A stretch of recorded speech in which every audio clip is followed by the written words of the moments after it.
So thank you, Pastor Joel, for taking this time. And for the first question is, from your perspective as being a leader in ministry, what is the biggest attribute or quality that a leader should possess in going into ministry? When it comes to, I guess, young leaders or people going into the ministry, I've always kind of been a sucker for humility. I feel like humility is the surefire way of marking and measuring spiritual maturity. A lot of other things there's kind of fake versions of, and so I feel like true humility can't be manufactured. It can only be grown in the Spirit. And I really feel like that prepares people for ministry, because then it's God's mission and not ours. It protects you from building your own kingdom rather than building God's kingdom. Because in the end, it's not well done, good and talented servant. It's well done, good and faithful servant. So from that perspective, I feel like it really sets a leader up for longevity as long as their heart is right in the beginning. That's good. All right. For the second question, as a leader, it's very easy to think, if I get to this point, like after getting my degree and my credentials, I've arrived.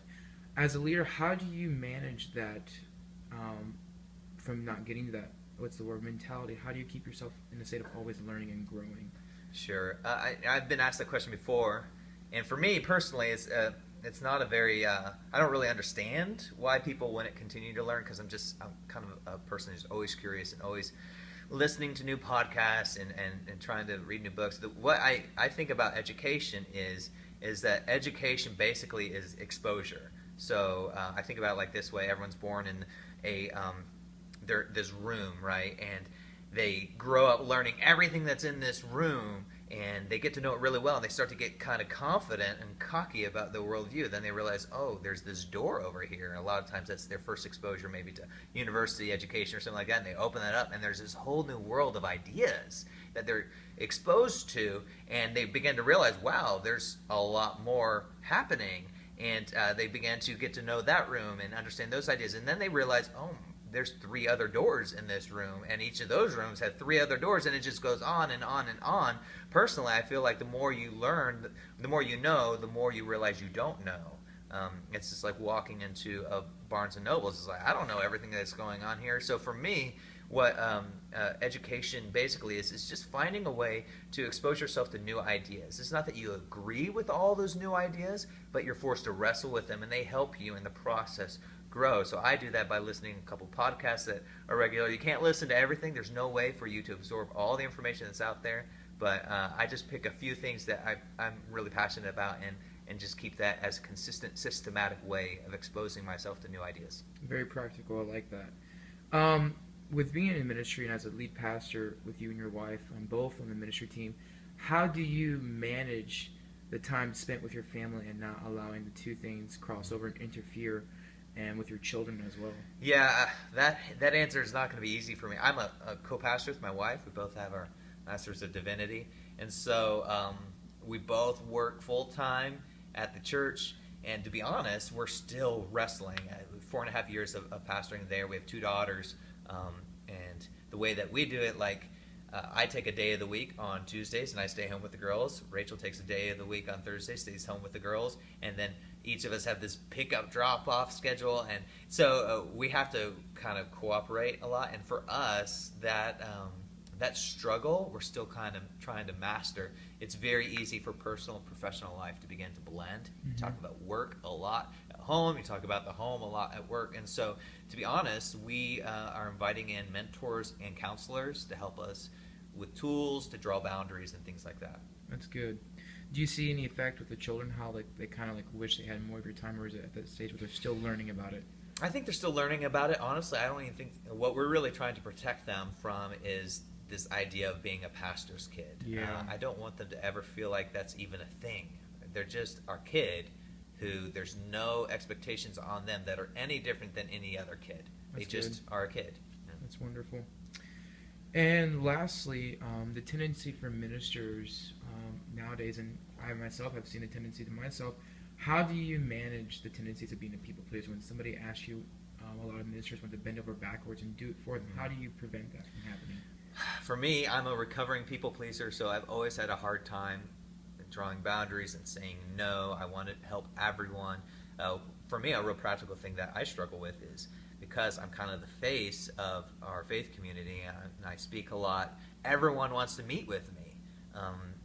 And so I get 2 or 3 emails a week from people who want to get coffee, get lunch. And so I've had to invite other people into my life, like Rachel, my wife, who's really good with boundaries, to help me come up with practical ways to filter out things and learn how to say no to certain people, knowing that it may hurt their feelings, but that's not really my responsibility as long as I do it in a graceful way and I'm consistent and I'm using my time to honor God. And so I constantly need people around me to help me draw those boundaries, that the kingdom of God is the top priority, that in the end I want to please God and not please people. That makes sense. Well, thank you so much, Pastor Joe, for your time. I really appreciate it, and I just pray God's blessing for you and your ministry. Thanks. All right.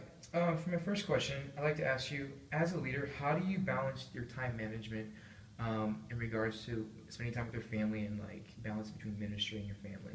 Okay. My wife and I both had grandfathers who pastored, and our fathers both pastored, and now we're pastors. And so our kids probably get a lot of ministry. In fact, what we've done to incorporate them more into ministry and into our lives, because our life is totally ministry, we try to take them everywhere we go. If it's ministry oriented, they go with us. If we go to the hospital, they go with us. If we go to dinner with a family, they go with us. The only thing they're not there is if something is confidential, and then they go with us when we do fun stuff. So we have decided, since our life is so busy in ministry, that they do life with us. That hasn't seemed to hurt them so far. They like being with us. We spend time with them away from ministry, but when we're doing ministry, we like to have them with us. That's wonderful. With that, because you guys are so involved with ministry, do you ever see issues kind of rise up because you just cannot just focus on your family? Like, why do we always talk about ministry, John? Like, why can't we talk about our family? Do you see any dynamics that rise up because of that? No. For a while, I think until my son became probably about 14, I was very involved in mentoring guys, and so then he'd ask me, hey, when is my turn? So it started like, oh, okay. So now he hangs out with me a lot more. So he brought that up. I just wasn't aware of it, and I was glad he brought it up. But as far as doing stuff with them, they're with us 24/7. Last week, a case in point, Nehemiah went to Les Mis with his friends in high school, Eden went with her friends in junior high. Then they begged us to go and be there with us with their friends. So they like us being around because they're with us everywhere we go. They assume we're supposed to be with them everywhere they go. Wow, that's really cool. From your experiences being a lead pastor, what do you see as a number one principle for new leaders or for any leader in general in the ministry that they should grasp and really own for themselves? I think probably would be credibility. If you blow your credibility, it's very hard to regain it. Your reputation speaks for itself, and there are going to be people in your life that may try to muddy your reputation or hurt it, but if your reputation is sterling, it's going to survive. And that is what people, I feel, are looking for in a leader, is someone who has a good reputation and has credibility. They don't mind following that leader. Have you ever dealt with any scenarios where you lost your credibility as a leader that was above you, or even with staff members at all? Well, I think even maybe in a few decisions I made early on in ministry, with decisions with the church work and dealing with government and church, I probably lost credibility. Not to the point of something, if you lose moral credibility, but just leadership credibility, and I found it very hard to regain. In fact, there were some people that just couldn't accept my leadership because they felt like I had blown it. So I know from firsthand experience, it's really painful when you blow credibility, so I'm very careful now to keep it. That's wonderful. Okay. And then lastly, as a leader, and even as a father, how do you manage conflict amongst your staff and leaders, and even with your, I guess you can say, your wife, who is one of the worship leaders? How do you differentiate, and how do you manage that? Well, that's a little different. That's more internal and private that we work that up, but it works good for us being in ministry together. We both understand the ins and outs of ministry, being raised together. So usually our disagreements are not ministry oriented. They're just everyday life. Yeah. Ministry, we're pretty much on the same page, and we kind of get it. We flow together. With the staff, the way I handle conflict is head on. I don't wait for it to maybe get better, because it never does. I nip it in the bud, confront it.